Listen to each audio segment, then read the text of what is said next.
afaan Oromoo lagate eega dhufanii kufuu keenya arganii moo durumaan quba qabu laata namatu waatti meemo eega dhufanii argammoo dhagahammoo gaafiidha ila gan Oromiyaa eega asoosaadhaa ka'e hamma Jijjigaa ga'u irratti afaan Oromoo balfuun hin kajeelamuun kajeelin nuti kun siyaasaa miti beeka of ta'uudha malee kun siyaasaa miti hawaasa ofiitiif yaaduudha malee kun siyaasaa miti rakkoon dinagdee caba keenya waan ta'eef abba koo Itiyoo Telekoomii isa dura uummata keenya sunuu qataraa Itiyoo Telekoomiin beeksisa saataan ayyoo barbaachisaa ta'e Itiyoo Telekoomiin hawaasa ijoollee keenya hamma ta'e achi keessaa qabna boo hamma ta'e achi keessaa nuu keessumsiisaa jirti boo afaan Oromootiin seetaappii isaa hojjetanii jennaan namni keenya baadiyyaa taa'ee afaan beekuun afaan Amaariffaa jarri safarii koomii jinni koomiin fudhatee dhufe kun afaan jarri haasaan bar ispaaltii irraan dabu ispaaltii irraa achi maquu bar kun siyaasaa miti bar siyaasaa miti dhimma hawaasa ofiiti dhimma rakkina ofiiti bar awwajaayii keessatti nama afaan awwajaayii hin beeyne geessanii kaa'uu jechuun duulli kana achi hinuma nafne kaampaaniidha piraayiveetiidha dhuunfaadha nuuf deema nutti deema namni takkaa takkitti narra taa'e na fadhaxa abbo mana dhukkubu seemoo mana irra taa'e namuruun dubbiidha abbo innoo naaf deema natti deemuun kun maal fakkaata hawaasni Oromoo of gaafatu sakan nuti waan ofii namni achi keessatti barbaaddata hammattiin nu barattiidhuma dhiyeenyaa kana keessa arganneeyyuu hammattiidhuma kana ijanu jaamsuu jecha hammattiidhuma bara dhiyeenyaa waggaa 30 dabre keessa nuti of argannee jirru kana keessayyuu isiidhuma kanaaf nutti deemanii narra taa'anii hin danda'amu waasan akkana hin danda'amu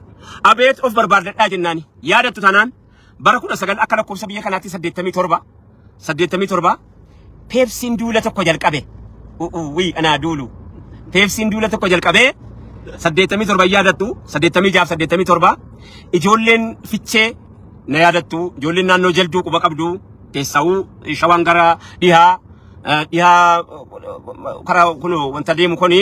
karaa maal maqaan isaa laga mormor deemu kuni hundi keessan humbeetu ijoollee fichee ijoolleen Gwaatseewwan ijoolleen jalduu naannoo sanaa ijoolleen kaatee maaloo afaan keenyaan nu barreessaa Peepsii kana mallattoodha mana keenya beeksisaa keessanii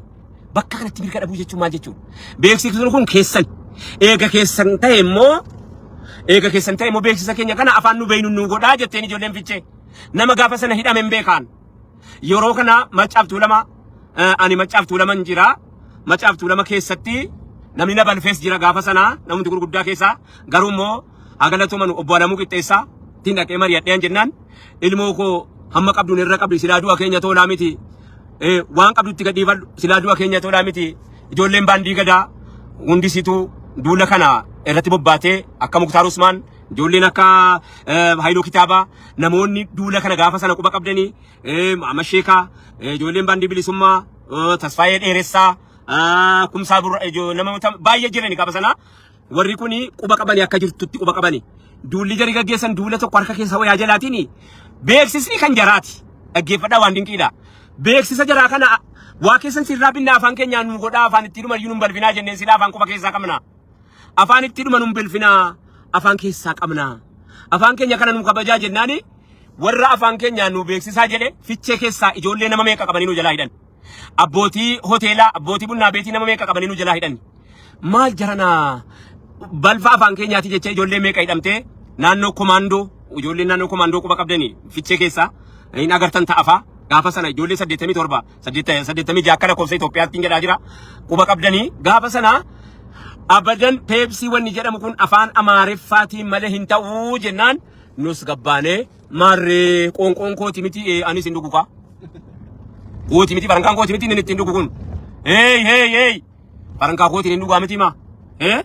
inni ittiin dhugu farankaan kooti miti afaan inni balfaa fi jiru kooti miti hin dhugu jedhee dhiibnee gallee gaafa sana akkitti yakkalus dhibee akkatti waan hin jedhanus akkitti waan godhanus dhabamee jennaan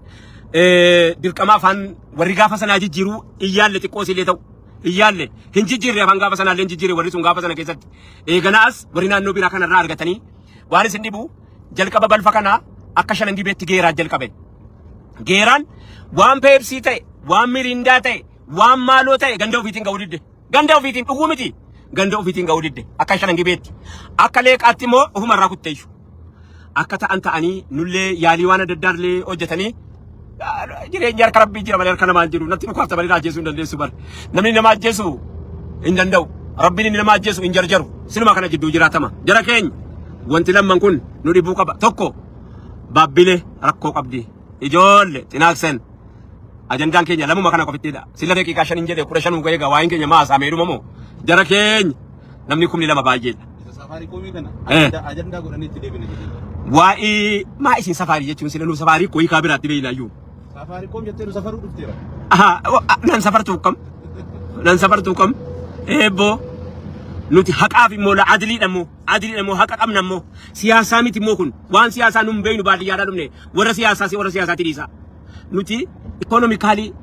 qabeenyaan dinagdeedhaan biyyoo nyaannee jirra. Hin kaana akkamitti dinagdeedhaan kaanaa jedhee namni asii fachi fiiggataara maaloo utuu nu dhiiftedha. Inni itti gurgurachuu deemu nuyi. Inni irra taa'u nuyi. Baachuu hin dadhabne isa nurra taa'u nu dadhaba. Afaan koo dadhaba. Narra taa'ee afaan koo dadhaba. Maal jechuudha akkanii? Laal an baachuu hin dadhabne. Raayyaa waan taatedha. Ijoolleen namni lama waan requirement jarri jedhan guutuu guuttatanii dhaqanii